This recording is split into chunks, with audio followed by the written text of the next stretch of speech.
Hello दोस्तों, welcome back to my YouTube channel.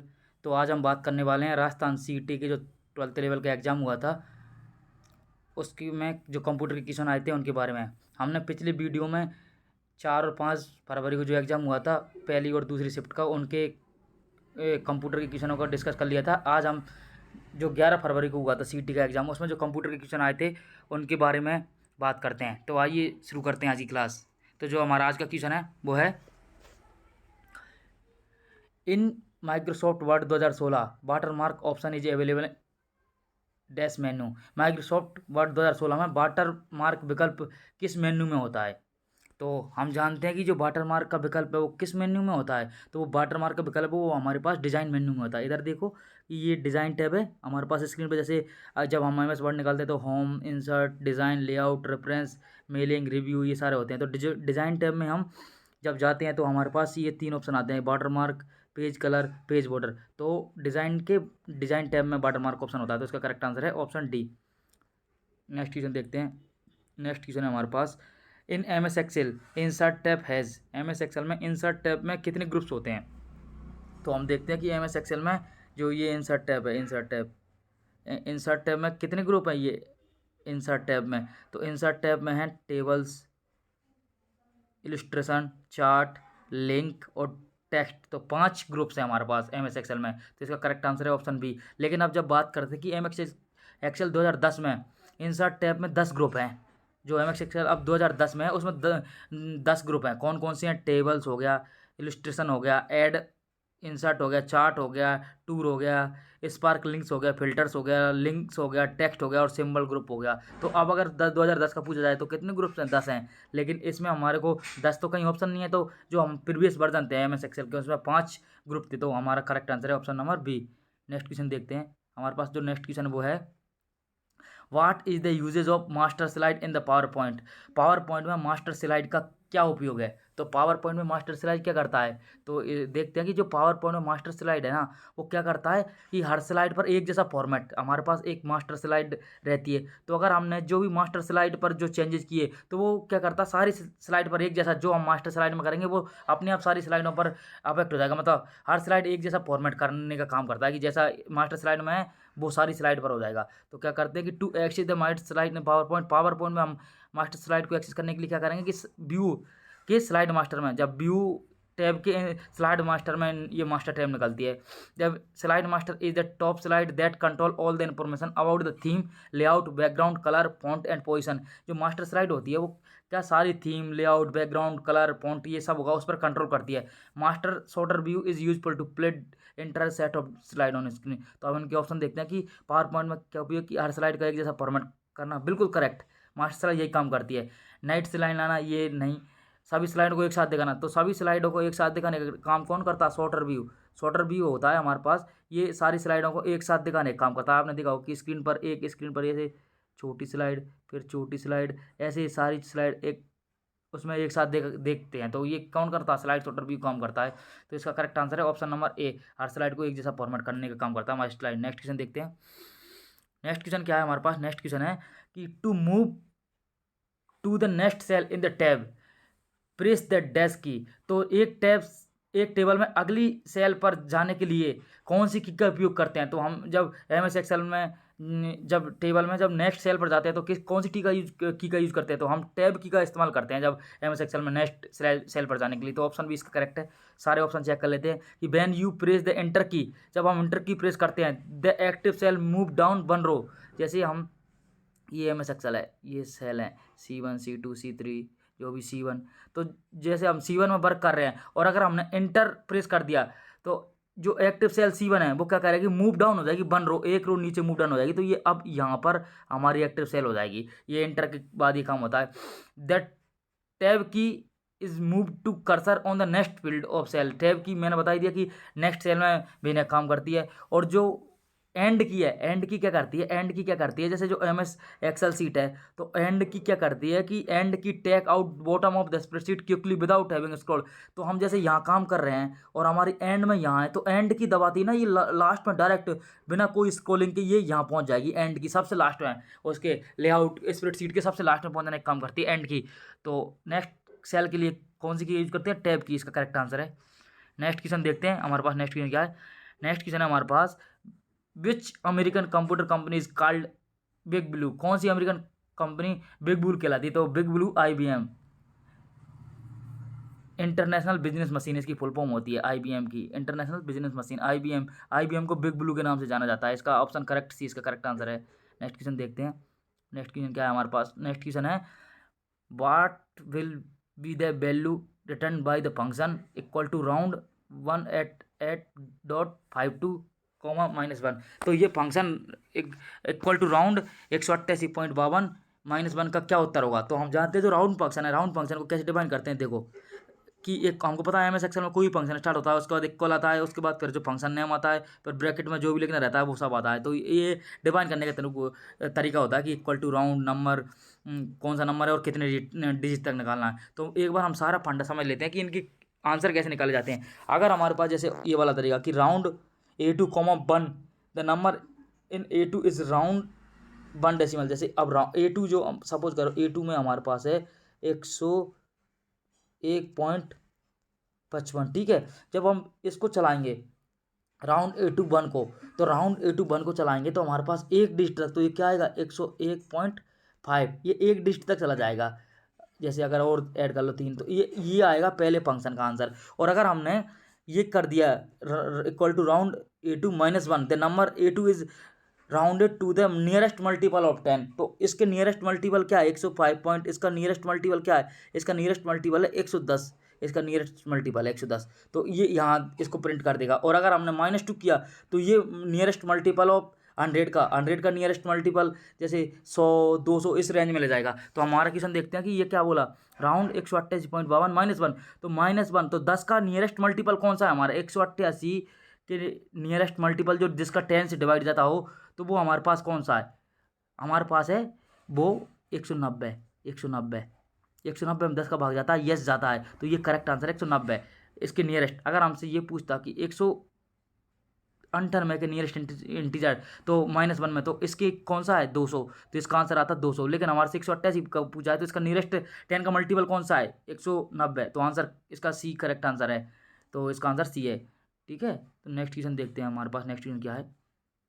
हमारे पास नेक्स्ट क्वेश्चन है कि when a computer is switched on the booting process perform. जब computer का स्विच ऑन होता है तो बूटिंग प्रोसेस करता है, कौन करता है बूटिंग प्रोसेस, जो जब हम कंप्यूटर से जब बूटिंग मतलब स्टार्ट करते हैं तो एक टेस्ट परफॉर्म करता है कंप्यूटर, जिसको क्या बोला जाता है, जिसको बोला जाता है POST। इसका मतलब क्या होता है, पावर ऑन सेल्फ टेस्ट। ये कंप्यूटर परफॉर्म करता है जब बूटिंग प्रोसेस होता है। तो इसका करेक्ट आंसर क्या है, option number D current answer है। नेक्स्ट क्वेश्चन देखते हैं। नेक्स्ट क्वेश्चन क्या है हमारे पास? नेक्स्ट क्वेश्चन है कि technique of using fixed English word for machine code function. वह तकनीकी जो मशीन कोड फंक्शन को फिक्स्ड अंग्रेजी शब्दों को दर्शाती है।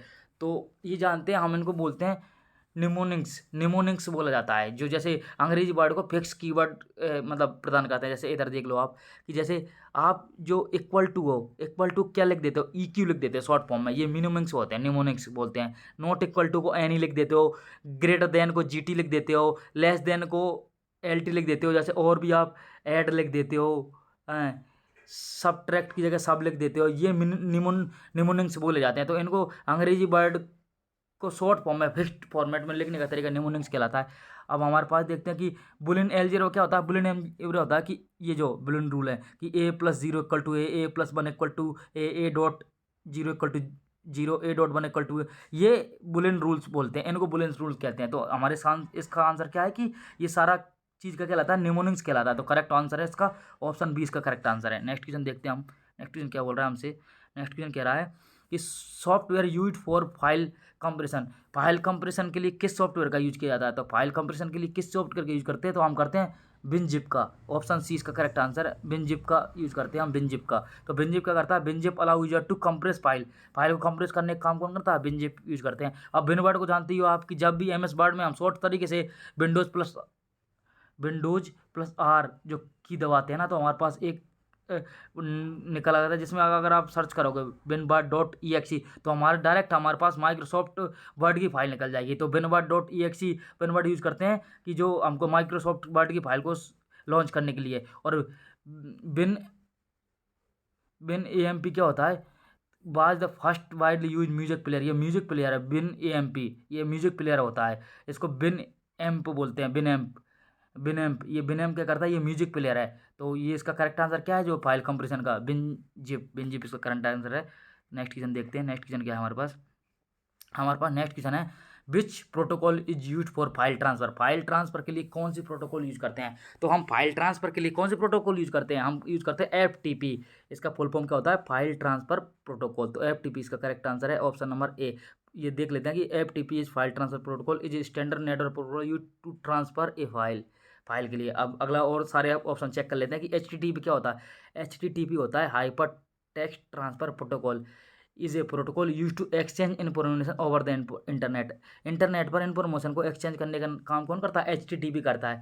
थर्ड क्या है हमारे पास POP3, इसका फुल फॉर्म होता है post office protocol 3, is the most commonly use protocol for receiving email on internet.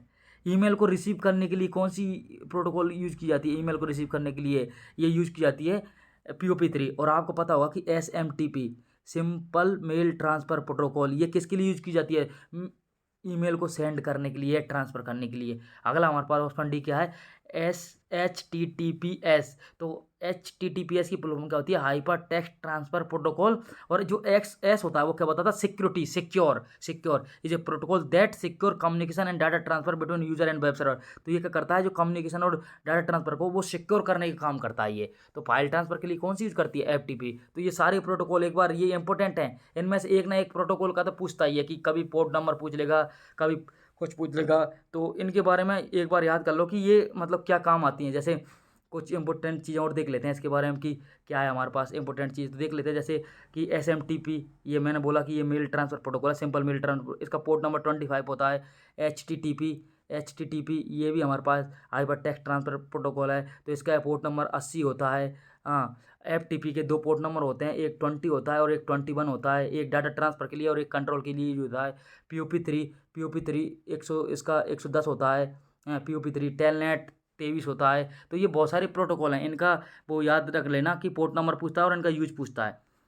तो हम नेक्स्ट क्वेश्चन देख लेते हैं। नेक्स्ट क्वेश्चन क्या है हमारे पास, नेक्स्ट क्वेश्चन है हमारे पास बरदाना इज ए टाइप ऑफ, बरदाना किसका टाइप होता है। तो बरदाना क्या है, एक प्रकार का ये फॉन्ट स्टाइल होता है। आप फॉन्ट स्टाइल जानते हो कि फॉन्ट स्टाइल क्या होता है, जैसे Arial, Times New Roman, Roboto. तो हम जैसे जो MS वर्ड है उस पर काम करते हैं, तो हमारे पास जो जैसे हमको किस तरह जो वर्ड्स की शैली है, फॉन्ट की शैली वो किस तरह दिखाना है, वो काम कौन करता है, ये करता है क्या कहते हैं, फॉन्ट साइज। तो ये बरदाना भी एक प्रकार का फॉन्ट साइज है। अब फॉन्ट अलाइनमेंट क्या होता है, तो फॉन्ट अलाइनमेंट क्या होते हैं कि जैसे आप टेक्स्ट को जैसे ये कि लेफ्ट अलाइन करना कि इधर इधर सारा टेक्स्ट लगे, या राइट अलाइन करना इधर इधर लगे, सेंट्रल करें तो बिल्कुल बीच में मिडिल में आपको वो वर्ड लगे आप, तो उस हिसाब से ये फॉन्ट के अलाइनमेंट होते हैं। और जो फॉन्ट आर्ट क्या होता है, आपने देखा होगा कि जब हम MS वर्ड में काम करते हैं तो एक कीवर्ड होता है A, उसके नीचे लिखा है वर्ड आर्ट।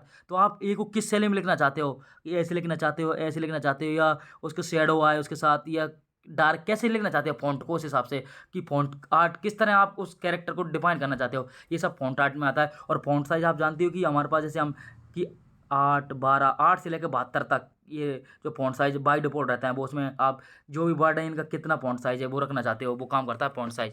तो नेक्स्ट क्वेश्चन देखते हैं। नेक्स्ट क्वेश्चन है हमारे पास dash feature create a mirror image of the selected object in PowerPoint presentation. PowerPoint presentation में फीचर चुने हुए ऑब्जेक्ट को प्रतिबिंब बनाता है। तो पावर पॉइंट प्रेजेंटेशन में ये सारा काम कौन करता है कि एक आपने जो टेक्स्ट चुना है उसका मिरर इमेज बनाने का काम। तो ये मिरर इमेज बनाने का काम जब हम देखते हैं कि जब हम सेलेक्ट करते हैं जो अरेंज उसमें जब हम जाते हैं और उसमें रोटेट पर क्लिक करते हैं, तो हमारे पास ये ऑप्शन आते हैं कि rotate by 90 degree, rotate by left 90 degree, flip vertical और फ्लिप ओरिजेंटल। जब हम फ्लिप ओरिजेंटल करते हैं तो जो क्या है, मिररिंग का काम होता है, मिरर इमेज जो टेक्स्ट है वो उसका मिरर इमेजिंग का काम करता है। तो ये कौन करता है, फ्लिपिंग में भी कौन सा, हॉरिजेंटल फ्लिपिंग जब हम अप्लाई करते हैं तो जो टेक्स्ट है वो मिरर इमेज हो जाता है। तो इसका करेक्ट आंसर है B। नेक्स्ट क्वेश्चन देखते हैं। नेक्स्ट क्वेश्चन क्या है हमारे पास, नेक्स्ट क्वेश्चन की after input storage process and output which is the fifth operation by the any computer system. Input storage process output के अलावा कंप्यूटर द्वारा किया गया पांचवा ऑपरेशन क्या होता है। तो इनके अलावा कंप्यूटर द्वारा पांचवा किया गया ऑपरेशन क्या होता है, कंट्रोल होता है। ये देखो, इनपुट हो गया, प्रोसेसिंग हो गया, आउटपुट हो गया, मेमोरी मतलब स्टोरेज हो गया, तो पांचवा क्या है, कंट्रोल। अब कैसे कंट्रोल करता है ऑपरेटिंग सिस्टम इनकी जो ऑपरेशंस होते हैं उनको कंट्रोल करने का काम करता है। तो इसका पांचवा चीज़ क्या है? कंट्रोल। तो इसका करेक्ट आंसर है ए, कंट्रोल। नेक्स्ट क्वेश्चन देखते हैं। नेक्स्ट क्वेश्चन क्या है हमारे पास? नेक्स्ट क्वेश्चन है हमारे पास, in M S Excel date function is use for. M S Excel में डैट फंक्शन का क्या यूज होता है? तो डैश फंक्शन क्या करता है कि ये बताता है कि add in number of year, month, days, साल, महीने व दिनों के जोड़ने का काम करता है ये। तो क्या करता है ये date function? Calculate the number of days, month और year between the two dates. Dates के बीच में कितने मंथ ईयर हो गए उसके लिए काम करता है। और नाउ फंक्शन का यूज क्या करते हैं हम? करंट डेट एंड टाइम के लिए नाउ फंक्शन का यूज करते हैं। तो इसका क्या है? डेट फंक्शन के लिए। तो करेक्ट आंसर है कि add number of years, month और इसके लिए। नेक्स्ट क्वेश्चन देखते हैं। नेक्स्ट क्वेश्चन क्या है हमारे पास? नेक्स्ट क्वेश्चन है हमारे पास, first computer was installed in India. India में जो फर्स्ट कंप्यूटर वो इंस्टॉल हुआ था वो कौन सा था? तो इंडिया में जो फर्स्ट कंप्यूटर इंस्टॉल हुआ था उसका नाम था HEC2M। ये इंपॉर्टेंट देखना, HEC2M। इसकी फुल फॉर्म होती है ऑलरेथ इलेक्ट्रॉनिक कंप्यूटर मॉडल 2M। ये by the first computer bought by India for sum of 10 lakh में ये खरीदा था इंडिया ने 1956 में। बाद इंस्टॉल इन कलकत्ता। कलकत्ता में सबसे पहले इंस्टॉल हुआ था। और कहाँ पर हुआ था? इंडियन स्टैटिकल इंस्टीट्यूट, मतलब भारतीय सांख्यिकी संस्थान कलकत्ता में ये पहला फर्स्ट कंप्यूटर इंस्टॉल किया गया था। इसका नाम था HEC2M। तो इसका करेक्ट आंसर है option number C. Next question देखते हैं आप। नेक्स्ट क्वेश्चन है हमारे पास, outline tab in PowerPoint is use to view. PowerPoint में आउटलाइन टैब का उपयोग व्यू करने में काम आता है। तो आउटलाइन व्यू का क्या करने का काम आता है? Only text in slide. तो outline in PowerPoint display our presentation as outline made of the title and main text to each slide. तो ये क्या काम करती है? Only text in slide. Outline tab क्या करते हैं? टेक्स्ट का दर्शाने का काम करती है केवल ये। तो इसका करेक्ट आंसर है ऑप्शन नंबर 20 का करेक्ट आंसर है। नेक्स्ट क्वेश्चन देखते हैं हम। नेक्स्ट क्वेश्चन क्या है हमारे पास? नेक्स्ट क्वेश्चन है DPI। मैंने बोला ये कई बार क्वेश्चन आया है और इतना इजी क्वेश्चन है, लेकिन ये सब चीज़ें याद रखने की कि DPI स्टैंड फॉर। तो DPI क्या होता है? Dot per inch. Dot per inch ये DPI की फुल फॉर्म होता है, डॉट पर इंच। तो इसका करेक्ट आंसर है option number A. Next question देखते हैं। नेक्स्ट क्वेश्चन क्या है?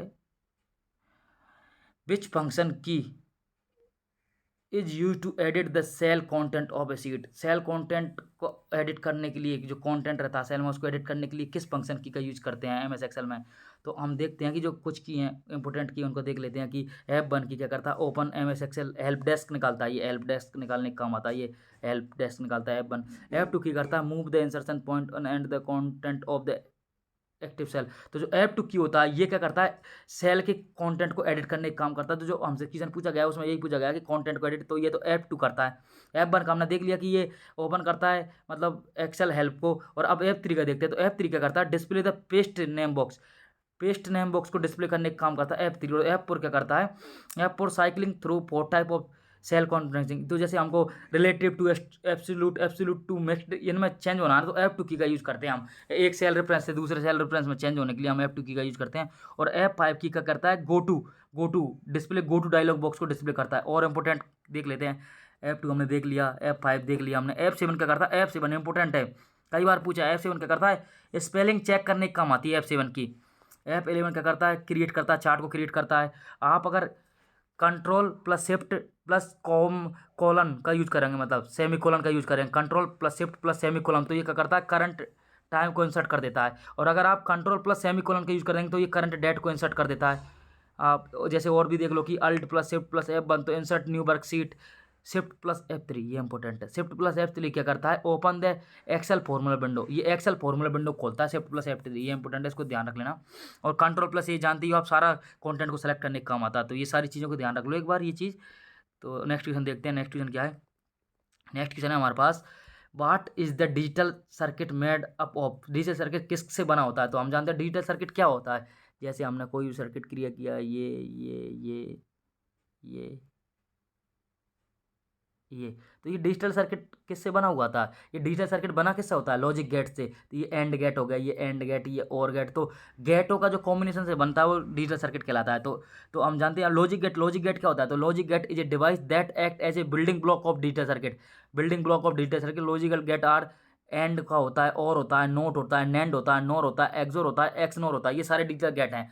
हाँ, अब डायोड क्या होता है? Diode is a two terminal electronics component that conduct current primarily in a one direction. जैसे ये डायोड, ये प्रकार का डायोड कि करंट को एक डायरेक्शन में प्रोवाइड करने का काम करता है डायोड। CMOS मैंने आपको कई बार बता दिया कि ये बैटरी का टाइप होता है कि इसका फुल फॉर्म क्या होती है, complementary metal oxide semiconductor is a small amount of memory on the computer motherboard that store the basic input output operation. ये बायोस के जो ऑपरेशन होते हैं उनको स्टोर करने का काम आती है CMOS बैटरी। अब सेमीकंडक्टर क्या होता है, ये पदार्थ होते हैं, हम जानते हैं कंडक्टर, सेमीकंडक्टर और नॉन कंडक्टर, मतलब 3 टाइप के पदार्थ होते हैं हमारे पास। तो semiconductor are material which is the conductivity between the conductor and non conductor, जिनका चालक और अर्धचालक के बीच में उनकी वो क्या कहते हैं कंडक्टिविटी होती है, चालकता, तो उनको सेमीकंडक्टर बोला जाता है। तो इसका करेक्ट आंसर क्या है, लॉजिक गेट्स। नेक्स्ट क्वेश्चन देखते हैं। नेक्स्ट क्वेश्चन है हमारे पास, which button is use to create a multi column document. तो मल्टी कॉलम डॉक्यूमेंट के लिए कौन सा बटन का यूज किया जाता है, तो उसके लिए बटन का यूज किया जाता है कॉलम का। ऑप्शन सी इसका करेक्ट आंसर है, कॉलम बटन का यूज किया जाता है मल्टी कॉलम डॉक्यूमेंट्स के लिए। तो correct answer option C. Next question देखते हैं। नेक्स्ट क्वेश्चन है हमारे पास, which of the following is not an open source software. Open source software क्या होते हैं, ऐसे सॉफ्टवेयर जिनमें अलाउ होता है कि हम उनको यूज़ करें फ्री में, उनका स्टडी करें, उनके कोड में चेंज करें, डिस्ट्रीब्यूट करें, कोई चार्ज नहीं लगता उनका, फ्रीली ओपन रहते हैं वो, जिनका हम कोड सोर्स भी चेंज कर सकते हैं, उनको फ्रीली चेंज कर सकते हैं, पढ़ सकते हैं, यूज कर सकते हैं। तो ऐसे ओपन सोर्स सॉफ्टवेयर होते हैं। तो कुछ ओपन सोर्स सॉफ्टवेयर कौन से हैं, Mozilla firebox, Libre office, Libre office, VLC player, Linux, blender, WordPress, Python, PHP, ये सारे ओपन सोर्स सॉफ्टवेयर हैं। तो इसमें देखते हैं, फायरबॉक्स ये ओपन सोर्स है, बिल्कुल करेक्ट। फायरवॉल ओपन सोर्स है, वर्डप्रेस ओपन सोर्स है, लिब्रे ऑफिस ओपन सोर्स है, ये सारे ओपन सोर्स है। कौन सा नहीं है, एडोब फोटोशॉप, ये ओपन सोर्स नहीं है, इसका हमको चार्ज देना पड़ता है। तो इसका करेक्ट आंसर है ए, एडोब फोटोशॉप। नेक्स्ट क्वेश्चन देखते हैं। नेक्स्ट क्वेश्चन क्या है हमारे पास, नेक्स्ट क्वेश्चन है कि विच of the following is an application software. निम्न में से कौन सा एप्लीकेशन सॉफ्टवेयर है। तो हम जानते हैं कि सॉफ्टवेयर हमारे पास बेसिकली 2 टाइप्स के होते हैं, सिस्टम सॉफ्टवेयर और एप्लीकेशन सॉफ्टवेयर। सिस्टम सॉफ्टवेयर में हमारे पास क्या आता है, लिनक्स आ गया, एंड्रॉयड आ गया, विंडोज़ आ गया, iOS आ गया, मैक OS आ गया, ये सारे सिस्टम सॉफ्टवेयर हैं, उबंटू आ गया, ये सारे सिस्टम सॉफ्टवेयर हैं। और जो एप्लीकेशन सॉफ्टवेयर होते हैं जिनका हम यूज़ करते हैं, जैसे एप्लीकेशन व्हाट्सअप हो गया, जैसे क्रोम हो गया हमारे पास हैं, उसके बाद क्या कहते हैं, पावर पॉइंट प्रेजेंटेशन हो गया, VLC प्लेयर हो गया, ये सारे मतलब हमारे पास जो मतलब ये एप्लीकेशन सॉफ्टवेयर हैं जिनका हम यूज़ करते हैं। तो इसमें पूछा हमसे एप्लीकेशन सॉफ्टवेयर कौन सा है, तो आप देखो विंडो NT ये सिस्टम सॉफ्टवेयर होता है, उबंटू ये भी सिस्टम सॉफ्टवेयर होता है, एंड्रॉयड ये भी सिस्टम सॉफ्टवेयर होता है, लेकिन ऑटोकैड ये एप्लीकेशन सॉफ्टवेयर होता है। तो इसका करेक्ट आंसर क्या है, ऑप्शन नंबर सी इसका करेक्ट आंसर है। नेक्स्ट, तो आज का हमारा लेक्चर यहीं समाप्त होता है। Thank you for watching. अगर आपको क्लास अच्छी लगी हो तो लाइक करें और सब्सक्राइब करें। Thank you.